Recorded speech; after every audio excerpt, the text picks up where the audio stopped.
Hello, everyone. Thank you all for joining this Gutman Library Book Talk for Leveled Reading, Leveled Lives, How Students' Reading Achievement Has Been Held Back and What We Can Do About It. I'm Karen Adler, an Acquisitions Editor here at Harvard Education Press, and it's my pleasure to introduce you to Dr. Timothy Shanahan, the author of Leveled Reading, Leveled Lives, which Harvard Education Press published this September.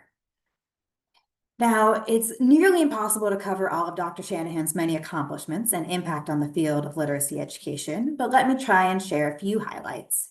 Dr. Shanahan is the Distinguished Professor Emeritus of the University of Illinois at Chicago, where he was founding director of the UIC Center for Literacy.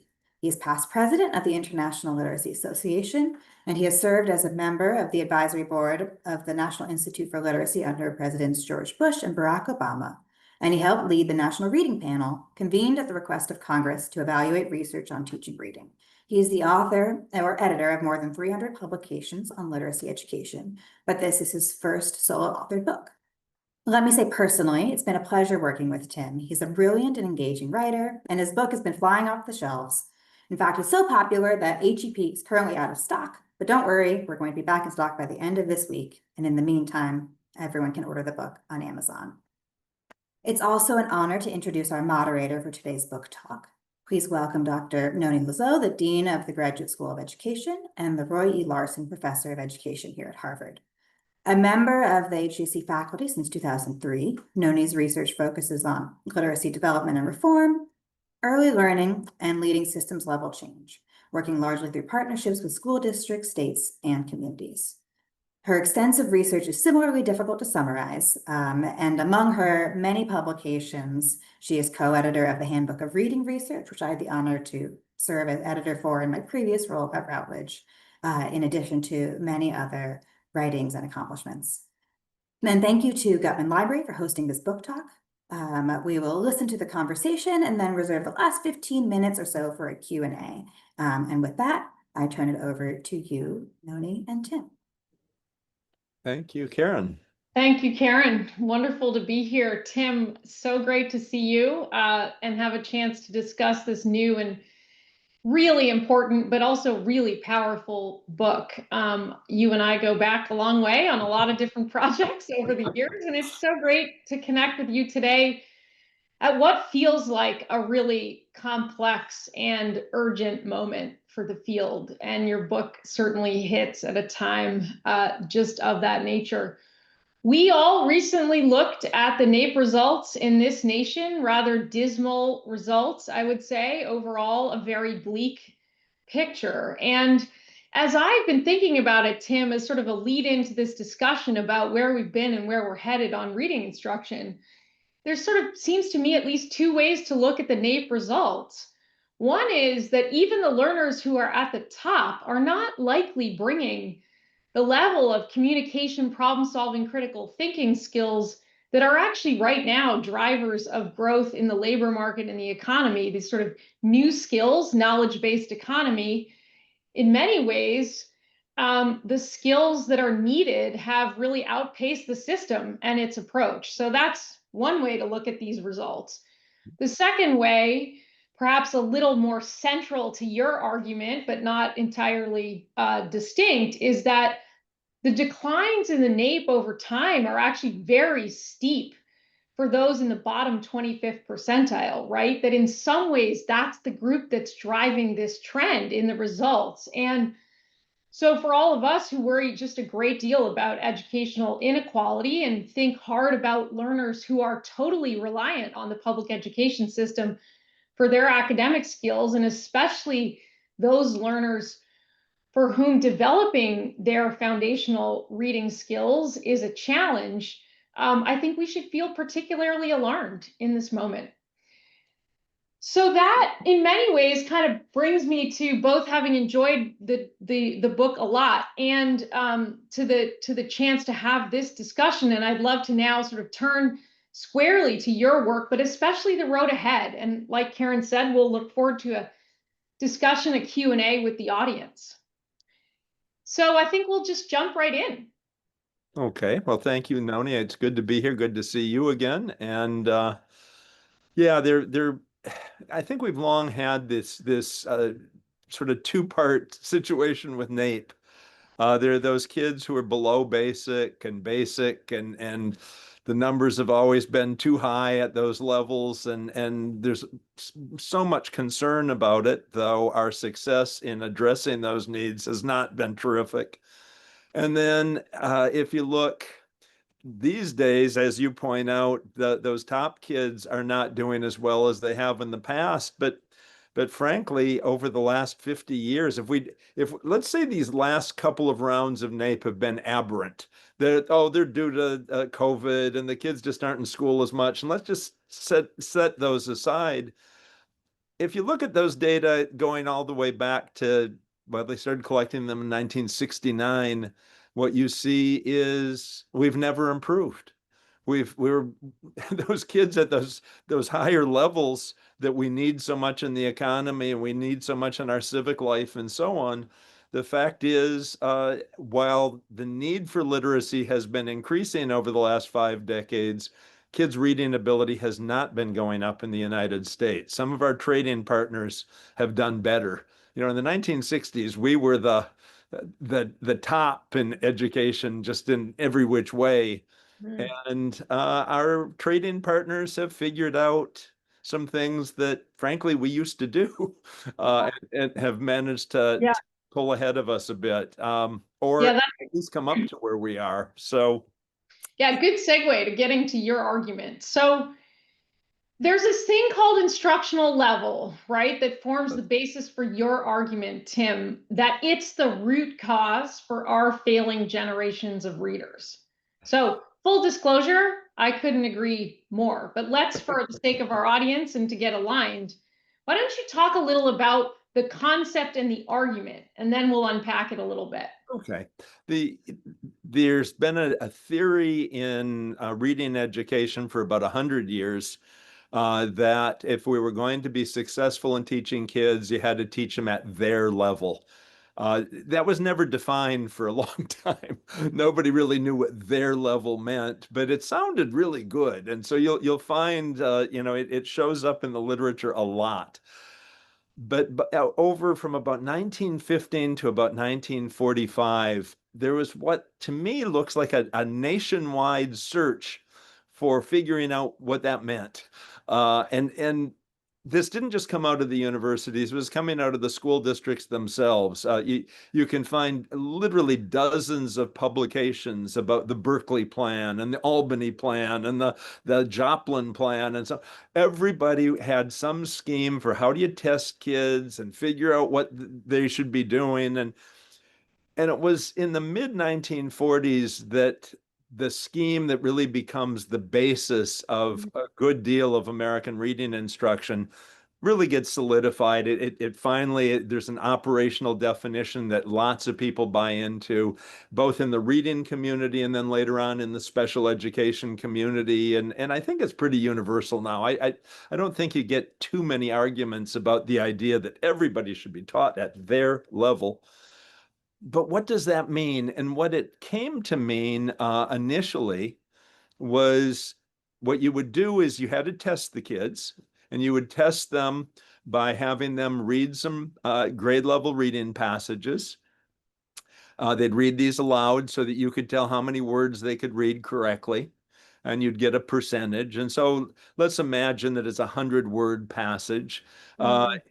Essentially, the theory was if kids were able to recognize 95 to 98% of the words, they would be at their instructional level, and they had to have a comprehension level. If you ask them a bunch of questions about what they just read, they should be able to answer 75 to 90% of the questions. And so, I look at that and go, that's pretty good reading. You only make a couple mistakes when you're reading, and you're able to get 85%, 90% comprehension. That sounds great to me. But that was what they considered the instructional level. Over the years, there's been some adjustments. I know there's some folks in special education that say, no, that's completely wrong. It's not 95 to 98%, it's 93 to 97%. And, Marie Clay, quite famously, in her reading recovery program, where first graders working one-on-one with a teacher, they were supposed to get 90% accuracy, and later Fountas and Pinnell took that into upper grades as well and into regular classrooms. So there's been this gyration around the exact numbers, but there are really two things that stand out about every version of this. And the first thing that stands out about it is in no case do they have evidence that this actually benefits kids in terms of learning, which is a biggie. And the second one is that nobody has actually been able to show any kind of consistency of performance, either from the kids or from the texts, that would make you say, this really makes sense. Now, I've got to admit, as a classroom teacher, I tested every one of my kids one-on-one with an informal reading inventory. I figured out everybody's supposed level. I had multiple reading groups going on at all times, and thought that was why people thought I was a good teacher. I look back now at the data on all this and I go, why did I do all that stuff? I could have actually spent the time teaching kids to read. So tell me then, so for our audience that's joined us and isn't totally steeped in early literacy instruction, the principle here is Tim is a reader. I find a book at his level of reading, and then I basically have him practice and work with that material all the time. What's missing, Tim? Like, what's the problem here? Like, when it comes down to it, why is Tim and why are Tim and all his peers not then progressing? In some ways, it's sort of intuitive.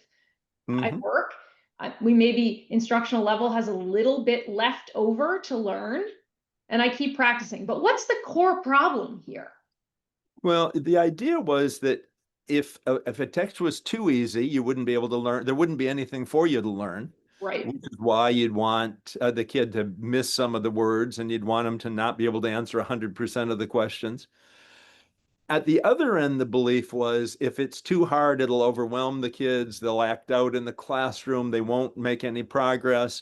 The theory held that the books you were being taught from, you had to comprehend them. And so they were that just right level meant that, frankly, if you were left on your own, you'd still be able to figure out this text and comprehend it pretty well. I think there are a number of problems with the theory, but the most basic one is there's almost nothing for the kids to learn.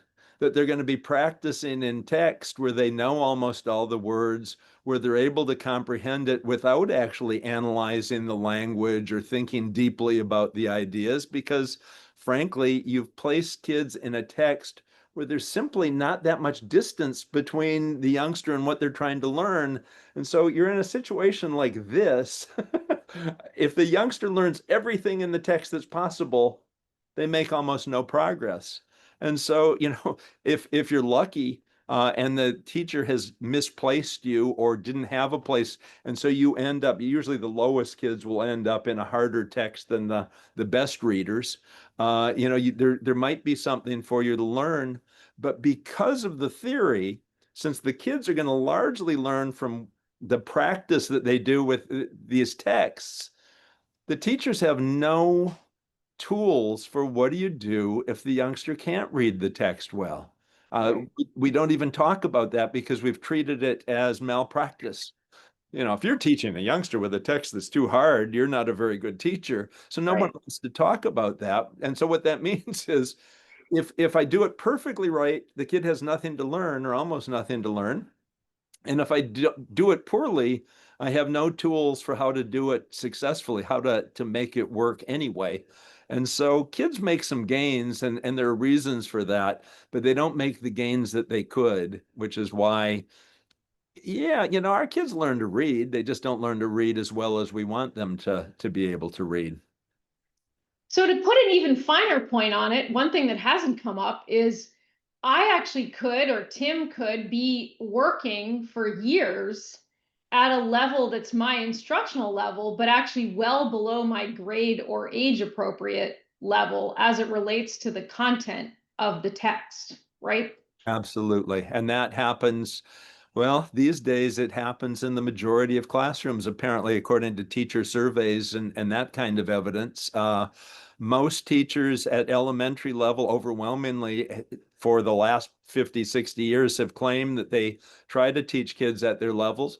But now it's even the majority of middle school teachers who make that claim. And it's about a third of the high school English teachers who say they're trying to do it too. And so everybody is trying to place kids. Nobody's terribly worried about the kids at the top. I mean, there are always a few people, oh, what about the gifted kids? But the notion of, gee, this youngster is in fifth grade, let's put him in a seventh grade text. I'm not going to say that never happens, but it doesn't happen very much. The bigger concern is this youngster's in fifth grade and he should be in the third grade text according to the theory. And so we're going to teach him a year or 2 years behind.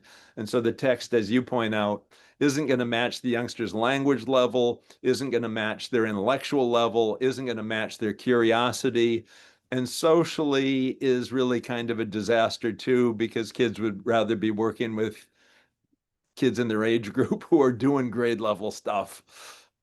Right. So we know, big literature on motivation and engagement actually has a lot to do with feeling a real sense of accomplishment, the ability to strive, be supported to strive, accomplish something, keep growing. And what you're actually describing, and what I think you do a brilliant job of describing in your book is, core to your thesis, is that over time, it's effectively just one missed opportunity after another and a sort of cycle of being sort of underperforming and in fact not exposed to complex text that would give me the chance to learn the language, to learn the skills at the level at which I'm supposed to be operating. And so this cycle ensues, and you're sort of, you get this picture in your mind when you're reading your book of sort of like, we're leveling out, we're stuck here, and we're in a cycle, and it has a lot of routine, and it gives a lot of structure to the teaching, and kids go through the motions and teachers go through the motions. And what you're saying is all of that is like a closed system that sits outside of what we actually need kids in terms of what they need to be exposed to and where we need them to get to.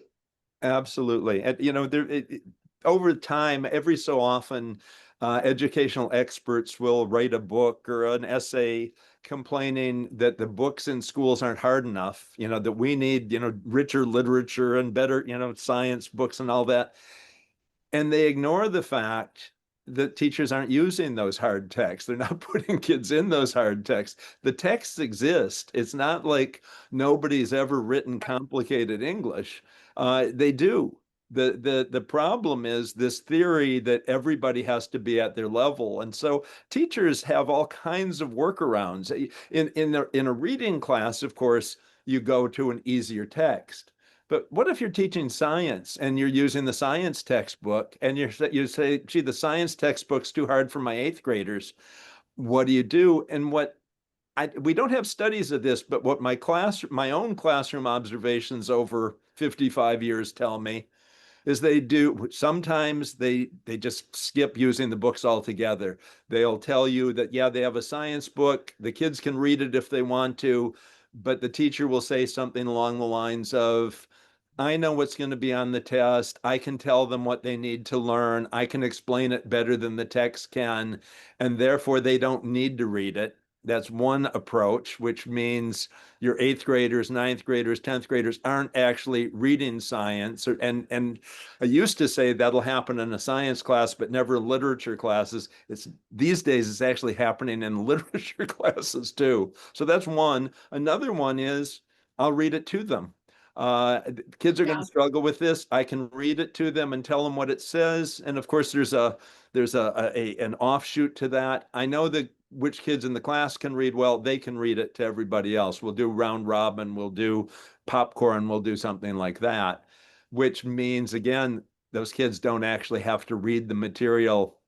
And then, of course, there's always the old-fashioned teacher who just doesn't even notice that the text is too hard for the kids and just blathers on. It's some kids get it, some don't. Too bad for them.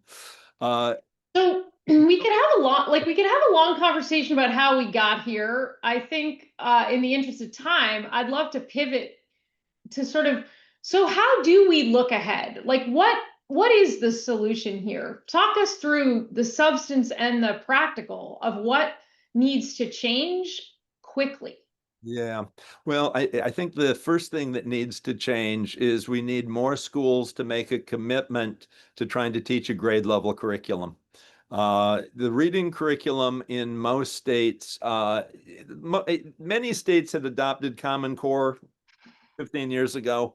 A lot of them, because time has gone on, have revisited those and made changes and so on. But even with those changes, most states today have text levels that kids are supposed to be able to read by the time they complete a grade. They're not a single, little number. They're ranges, and those ranges overlap. So it's kind of a climb. But the point of it is, by the time kids are leaving high school, they should be able to read the kinds of texts that they're going to confront in a freshman English class at college, that they're going to confront in the kinds of jobs that hire 18 and 19-year-old kids. And I'm not talking about part-time jobs, I'm talking about those who really go to work Mm-hmm. to support themselves. And that'll allow them to join our military, that they'll be able to pass the tests and do the kinds of things that are required. Every time you say this youngster is in fifth grade, he should be working in the third grade book, Mm-hmm. you raise well, when does he get the fifth grade book? And if you say seventh grade, you see what happens. We're guaranteeing that kids don't get there.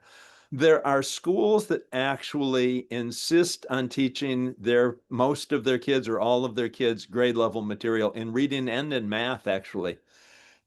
We have some data on them recently that came out of a study done about a year ago now.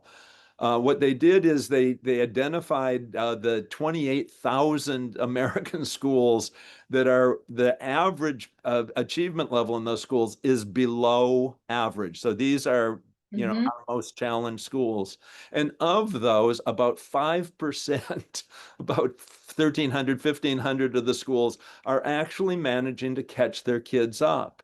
And one of the things that they found about those schools is, unlike the other schools, they try to teach everybody a grade level curriculum. It's Yeah. not, well, since he's reading, he makes a lot of mistakes with that fourth grade book. We're not going to let him read the fourth grade book. No, they're going to try to teach him to read the fourth grade book, which raises the ceiling. And so I think that's the first thing. We need that kind of a commitment. We need Right. people to take their standards, those aspects of their standards seriously. That hasn't happened. Uh, we got work to do on the teacher education part of this as well. Teachers not only need to know that they need to try to teach kids with grade level materials, they need to know some of the kinds of things you can do to make that successful. And they don't have that right now. Right. So in some ways, like the teaching becomes the support, not the text, right? Yeah. So what's happening in your thesis is that we're calibrating the text at the child's reading level when we should be calibrating the text at the child's age or grade level. And then the scaffold or the support to fill the gap is the teaching. Yeah, a lot of American educators confuse Vygotsky's theories about education with the instructional level theory. Now, Vygotsky never heard of the instructional level theory. That wasn't, but he did know about American readiness theory, which is really, in some ways, instructional levels an offshoot of that. That you couldn't put a youngster in a fifth grade book because he wouldn't be ready for it, and you'll do damage if you try to teach that. Vygotsky rejected those kinds of notions. No, don't do that. But his approach was that you had that teaching and learning was always a social event, and so there were always three things going on. There was the socially valued task that you wanted the kids to learn, in this case, to read grade level text. and you had the learner, but you also had that teacher, that parent, that more knowledgeable person who was going to guide you. And it wasn't, well, you Mhm. can't do that until the youngster's at such and such level. No, what that guide would do, people think of the ZPD as the zone of proximal development as being sort of like the instructional level. It's this little space. No, the space was as big as it needed to be. We Mhm. wanted the youngster to do this hard thing. He can only do this. What can mom or the teacher do? Well, they scaffold. In fact, initially they might do a lot of it themselves. Right. And there's a real pulling along phenomenon, right? So, as opposed to the levels, which I kind of think of as this closed system where we're just reproducing skills out of really, in a way, in a static way, what you get from zone of proximal development when you study it deeply is actually this pulling along piece, right? And Absolutely. the real challenge where you're working on the edge all the time in order to break through as a learner. Absolutely. It's not, we can only do this when a youngster gets to a certain level. It's not mechanistic in the way that the instructional level is. And so when people try to change the numbers a little bit and say, well, what if we make the book a little bit harder? It might improve it, but it doesn't fix it. Right, we get the wrong prototype in the first place. So Exactly. there's one other piece we should talk a little about, particularly for the sake of those who have joined us.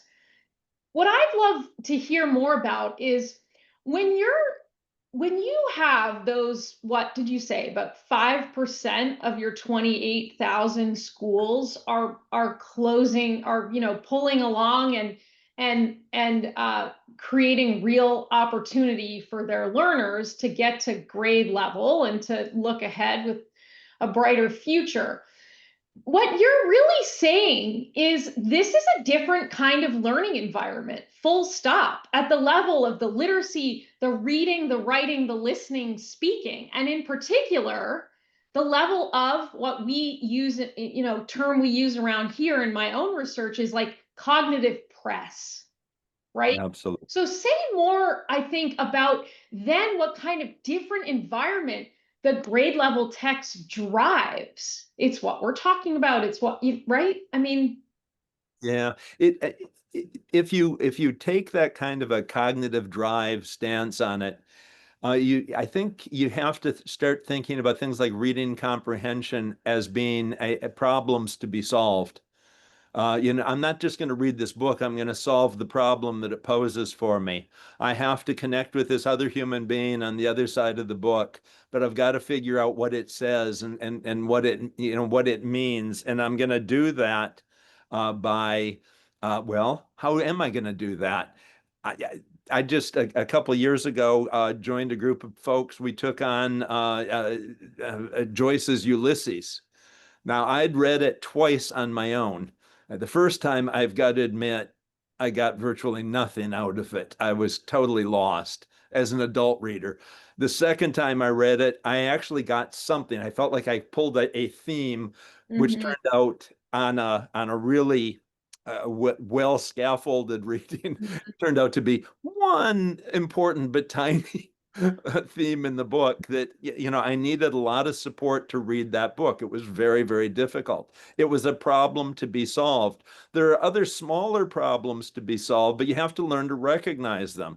Uh-oh, this part's getting very statistical. I'm going to have to change how I've been reading this so far. The introduction was very easy, but now all of a sudden there are a lot of numbers, and I'm going to have to maybe get my pencil out and do a little work in the margins here.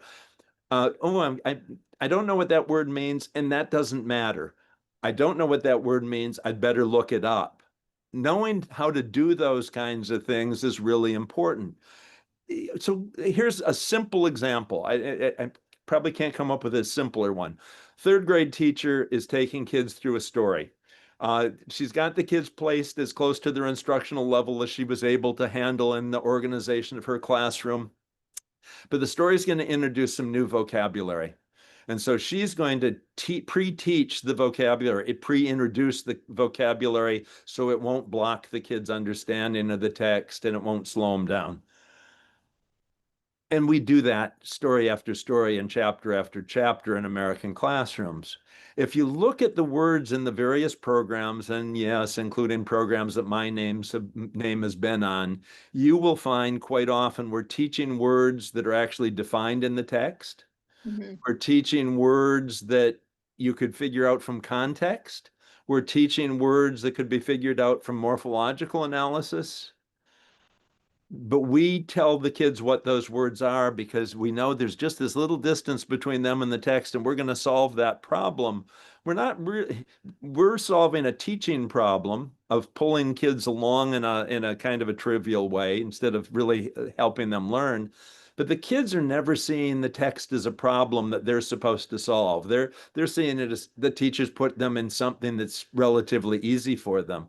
And in fact, if the kids get better at it, you know what that's going to do? The teacher's just going to shift them to a slightly harder book. And so it's like a tractor pull. It never gets any easier. It just, Right. and so I don't think kids enjoy it very much. And they're not really learning how to read. They're accumulating words more than anything, which was actually the original theory that they would just learn a bunch of words. Uh, they're not learning how to use context to figure out a word meaning. They're not learning when a word meaning doesn't really matter, that you don't need a specific understanding of it. If I'm reading about some specific set of diseases that people might get from some malady, might not know what any of those diseases are, but I get that they're diseases, and that's all I need to know. Yeah, you've got the concept. I got Well, the you've got the concept. concept of disease and you've got the concept of like source of problem. Exactly. So what you're really talking about is uh, illuminated by lots of different facets of research in this area, which is we're unpacking text. We're reading as active readers. We are engaged with content that matches our level of cognition. We are discussing the big ideas. If the text is a problem to solve or presents a series of dilemmas or, provocations, like what you're conjuring up is this learning environment where the text is the vehicle for becoming a learner Yeah. and Yep. developing reading skills along the way. Absolutely. And of course, if you're willing to use language as complex as what's projected for a given grade level, that means you can deal with richer content. Mm-hmm. That means you can deal with bigger ideas. And it means that you can get kids excited because they have successes. There are times where I tried breaking that sentence down like you showed me, and I Yeah. was able to figure out what this said. Yeah, I used to just Right. skip it, So let me raise two other things before we open it up for discussion, because we got a great group here, and I'm sure there's lots of questions and a great chance to interact with you. Um, Let me ask you this. What is the role of the published grade level curricula? What is the role of a core curriculum in reading and language arts? Like, Yeah, where are you on that? This is a fraught topic in the US, and it has, sure. has been up and down. And in some ways, this approach, this kind of leveled approach, was sort of in direct response and sort of conflict with a really kind of logistically complex approach where you have work on the code based skills and the mechanics of reading, and you unpack and work on the meaning based skills, and you do it by getting to know and getting good at a really highly designed and orchestrated published curriculum. Yeah. I think when it comes to reading language arts, I've long argued that there are really four basic things that kids have to learn, and they're each rich and got a lot to them. One is words and parts of words, which obviously gets into decoding issues, but also gets into morphology issues and that kind of thing. There's fluency. Reading is certainly more than recognizing words. You have to be able to read words in text that has to have the sound and the shape of language. You have to know where to pause and things Right. like that, where to put emphasis, and so that's important. Comprehension and writing. Well, the fluency one and the comprehension one. are both largely, the curriculum is largely driven by the text that you're having the kids read. Words, you can pull out any set of skills that you want to teach. I can decide that there are certain morphological elements that I want fourth graders to know, and we can spend a week on each of them, or, do two at a time or whatever. And that we have a curriculum. Same thing with decoding. You can teach decoding skills in lots of different orders and so on. It comes out the same. But when it comes to comprehension, you really have to learn to deal. The central part of it is you have to learn to deal with texts that are sufficiently difficult and that pose certain kinds of linguistic and cognitive challenges. And so in some cases, that might be figuring out some unknown words. In another case, it might be dealing with sentences of certain kinds of complexity. In other cases, it might be learning how to track ideas through a text and dealing with the subtle or lack of subtleness when it comes to cohesion. Gee, what do you do with pronouns? What if there are too many pronouns? How do you deal with stuff like that? But you also have to deal with content issues of, wow, this content it's sort of one idea with three parts to it. No. This one is a problem, and you've got to see these solutions and so on. And so kids have to learn to deal with those, and they have to learn to deal with them with increasingly difficult samples of language. And I would say the same thing is true of fluency. And so you can have particular things that you want kids to learn. So when we're reading literature, I might have something that the kids have to learn about characterization or mood or things like that. But whatever it is that we're going to focus our attention on and teach kids about, they're going to have to learn to deal with that in text that it's at least this complicated. And that's, I think, what really needs to drive the curriculum there. So with words and word parts, yeah, you need a very specific set of skills that you want to teach. And you have to have, even if it's arbitrary, you have to have an order. It doesn't make And a sense. scope and sequence of some sort. Exactly. Yeah. But when it comes to reading comprehension and fluency, there might be specific things that you want to teach and that you're going to highlight and that are going to dictate what texts you choose and so on. But the texts what drives it is whatever those things are has to be done with language that complex. And that's why the text is so central. Yeah, it's also why you might argue for really well-designed sets with lesson plans, because it's also just really hard work to both design and deliver at this level and have it cohere and do it for a long enough period of time over several weeks with some big ideas and some rich text. And so I am sympathetic to the teaching workforce, which needs a lot of support to both design and deliver this instruction daily.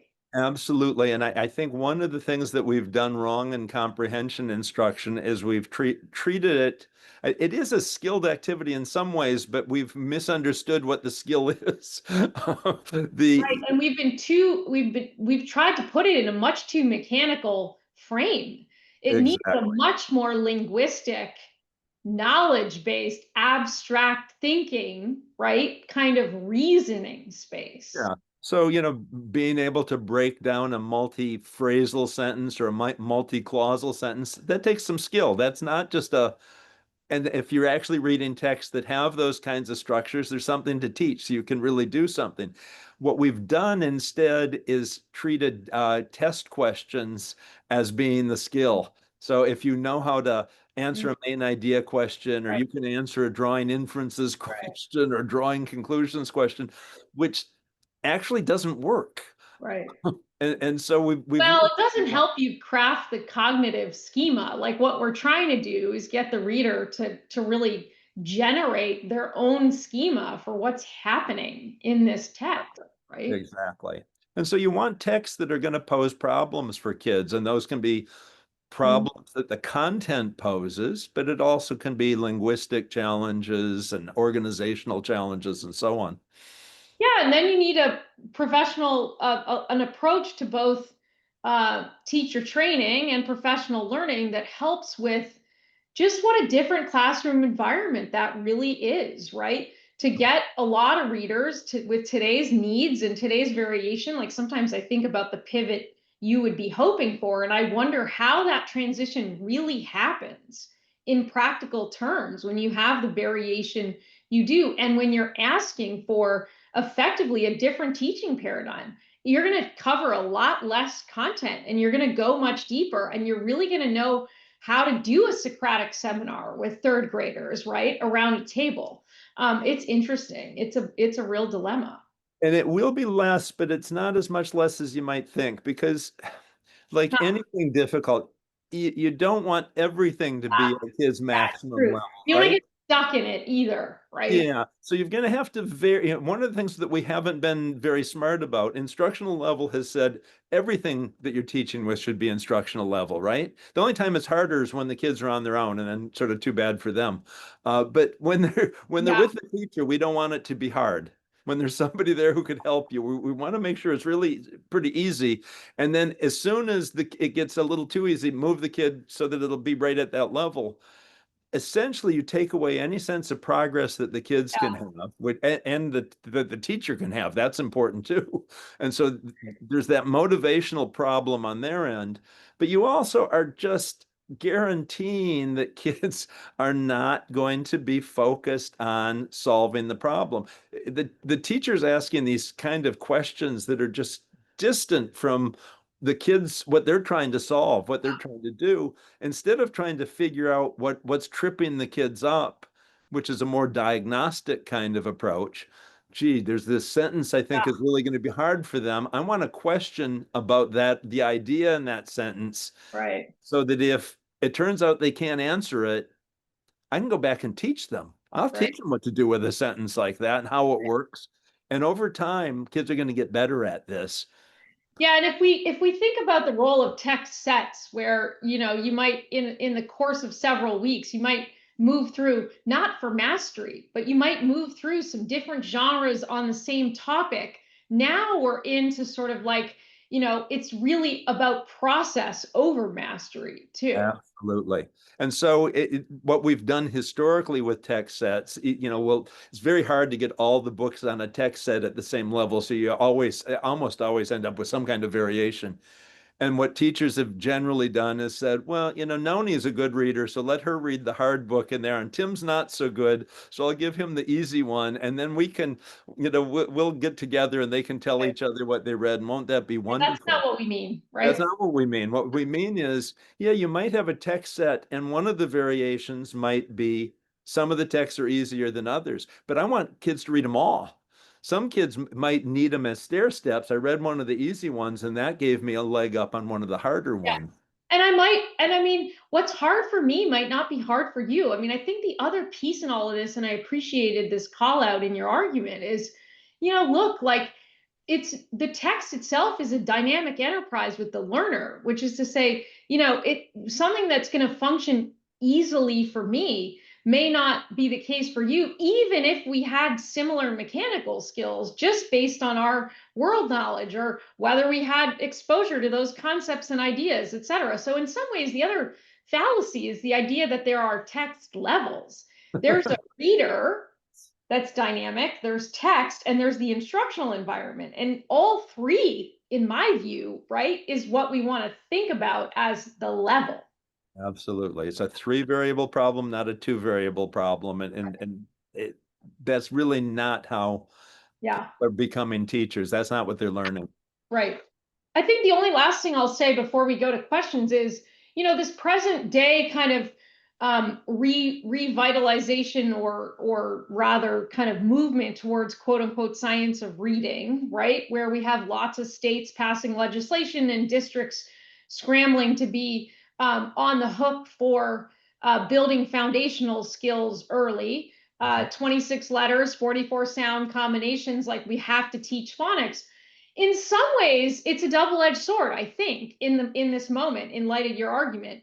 On the one hand, that is exactly what we want. On Mhm. the other hand, we only want that for 20 to 25 minutes a day. And then we want so much more of what you're talking about. And I think in some ways, I worry a great deal that we're about to swing the pendulum and go heavy on the phonics systematically, which is a good idea, but not at a dosage that is in conflict with the need to do quite a bit on language and comprehension.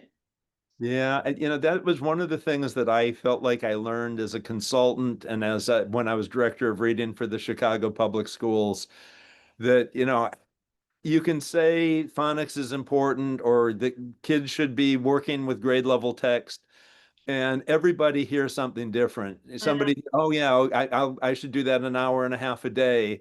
Oh yeah, I should only have kids working with text that hard.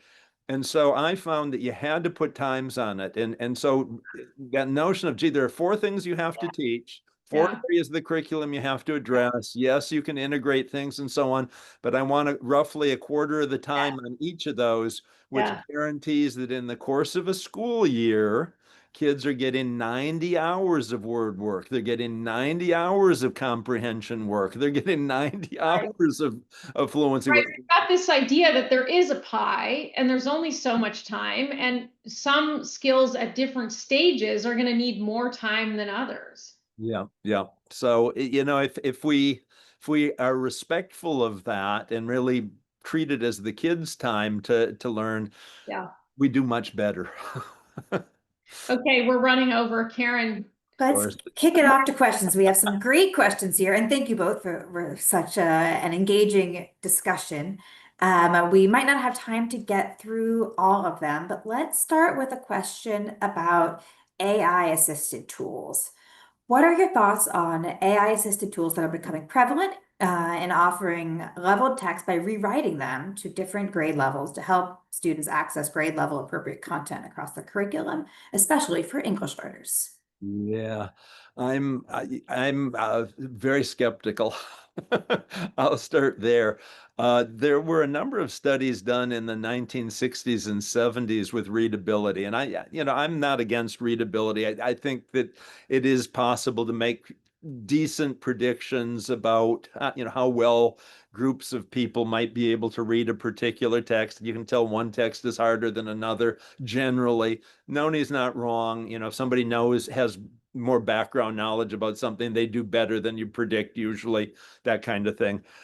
But one of the things that they did in these studies is they would have somebody try to rewrite a text in a fairly mechanical way. So typically readability has two variables. They measure the sophistication of the vocabulary and the complexity of the sentences.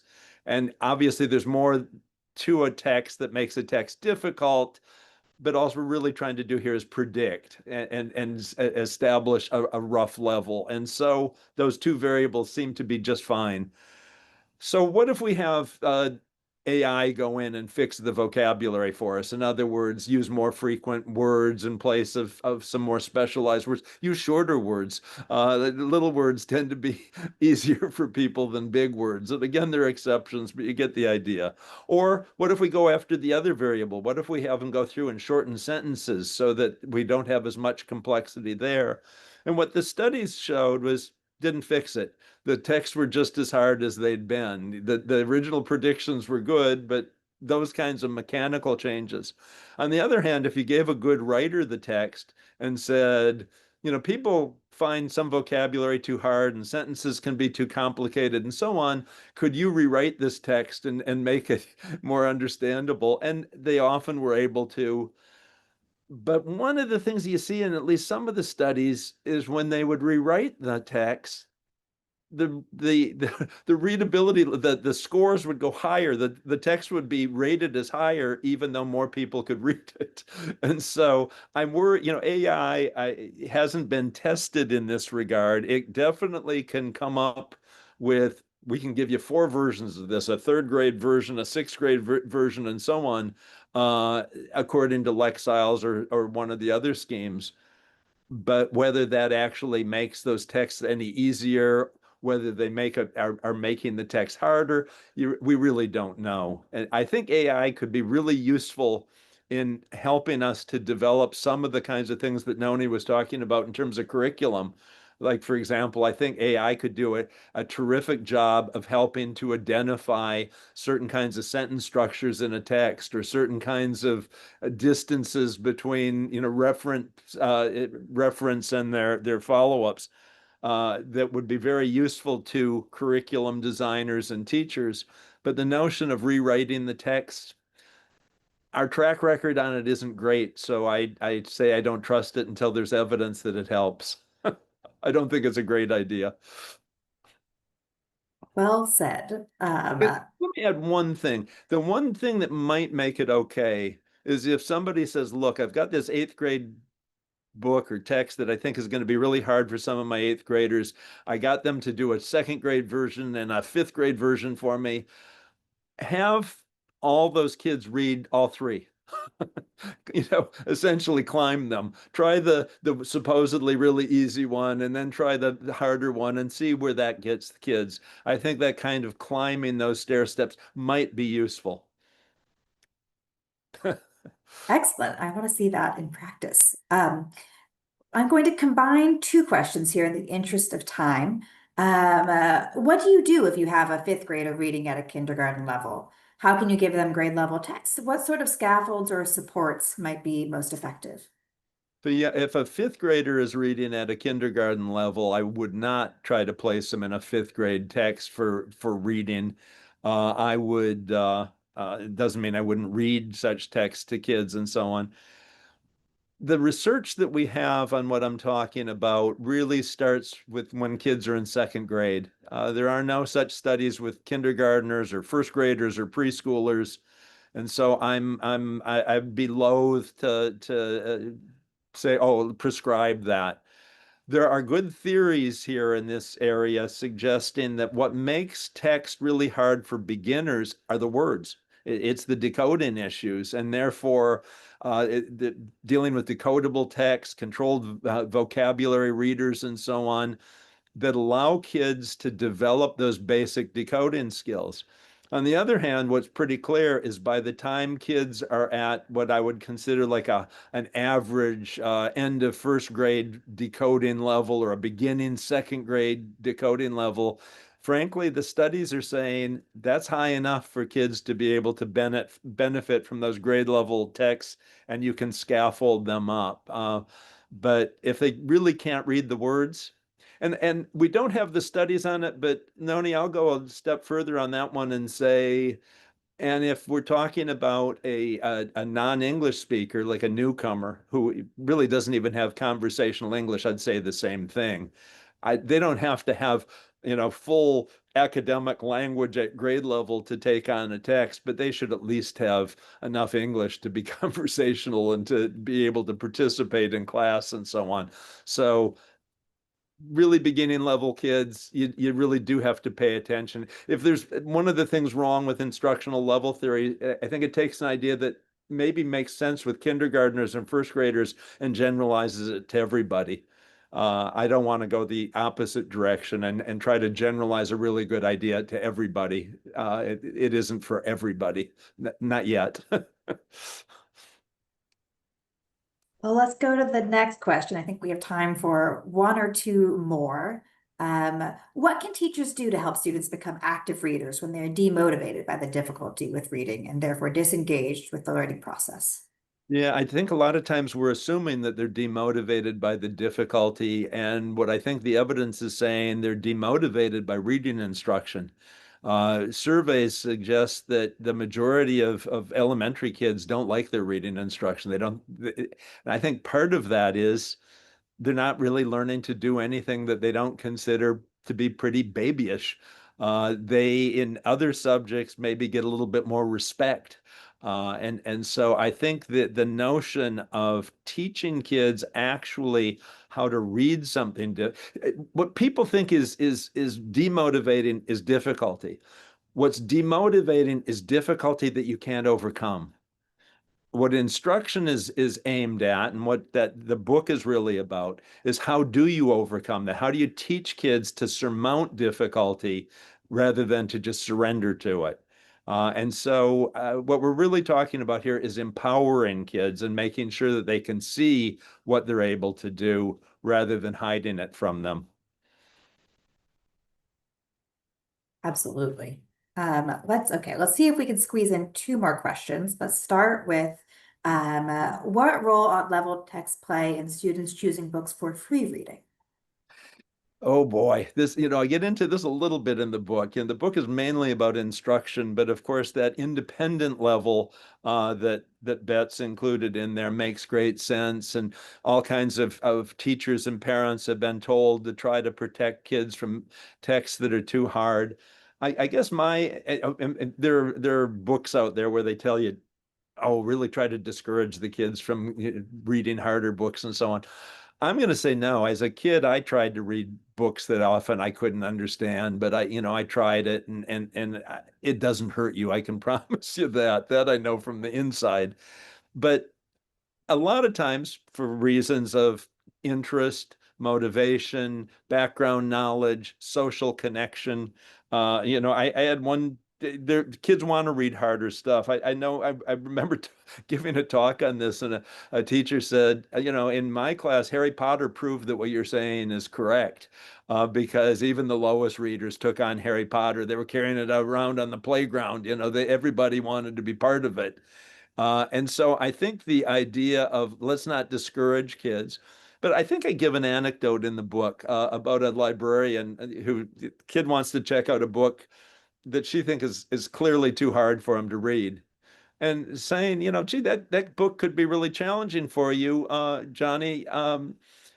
Give it a try. If you find it too hard, come on back and I'll help you find something on that topic that's easier. But yeah, this looks hard, but it looks interesting. Why don't you try it? Or if you could even just suggest, well, here's a second book in case this one, if you find it too challenging. Uh, I think we shouldn't be trying to limit what kids take on and try to do, but we should be there to, suggest other alternatives and to tell them it's okay that if they managed, yeah, you read the first chapter and that was as far as you thought you could get, nothing wrong with that. There's nothing shameful about that or harmful in that. I want kids trying stuff and we don't want them afraid.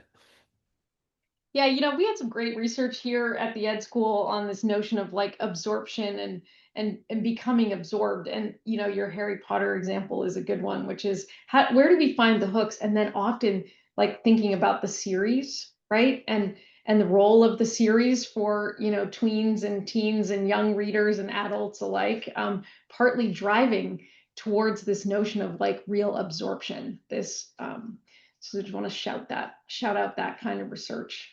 I think of Susan Lupo's study where she asked the high school kids, the ninth graders, if they would rather work with the easier text that she was pretty sure they could handle, or whether they wanted to handle the grade level text, though they'd need some help from her. And overwhelmingly, the kids said, we want to work with the ninth grade stuff. We don't want stuff that's easy. We don't want stuff that we can already do, even if we'll look better or whatever. We don't want that. And so kids pick hard books for all kinds of reasons. Sometimes it's the topic. Sometimes they want to be seen reading a hard book. They want other people to think they can handle it. They want to be part of the group and so on. I don't think we should discourage those things. Well, this is fantastic. We're at time, but let's see if we can squeeze in one last question for you both, if that timing permits. And what you both touched on is a natural segue to this question. How do we encourage stakeholders, including parents, that cognitive press is good and healthy for their learners? I think that if right now the majority of parents, more than 90% of parents, believe their child is reading on level, according to things like the national assessment and teacher surveys and so on, the majority of kids are now being taught below grade level. There's a huge mismatch. I think there are a lot of parents who think their kids are doing much better than they really are. I think schools have done a lot with the leveling systems to try to hide that from parents. And so I think this is a time for parents to ask some really hard questions at school to find out what their kids are really doing. And if they want their youngsters to be able to gain the full benefits of our society, socially, economically, civically, and so on, We've got to get these kids to higher levels, and that's going to take some teaching. Parents can help with that. Parents can support that. Parents can encourage that. Yeah, I agree. Only other thing I'll say is I think we've got to just be more persistent. There's more pushing against kids' attention spans and time and the way they spend their co-curricular time and their out of school time and their energy. And I think it behooves us as the adults to figure out ways to get them in print, even if it's audio, right? And even if it's on topics that may seem too light, there's a way in which we just have to meet our learners, our children, our youth where they are. And in this kind of cluttered space, we've got to sort of take a broader look at what we mean by print and what we mean by being in print that matches today's world. We also should model that kind of thing. I think teachers and parents can do more modeling of their own reading and their own ways of reading, including, for example, listening to books too. Mhm. Mhm. Well, thank you both, Nonie and Tim. Thank you everyone for joining. Such a terrific book talk, and level reading, leveled lives, flying off the shelves. Get your copy, Amazon, on HEP website soon. There's a discount code posted in the chat. It's a wonderful book, and I'm so glad you were all able to come for this wonderful discussion. Thanks, Tim. Take care. Thank you, Nonie. Thank you, Karen. Thanks, everybody.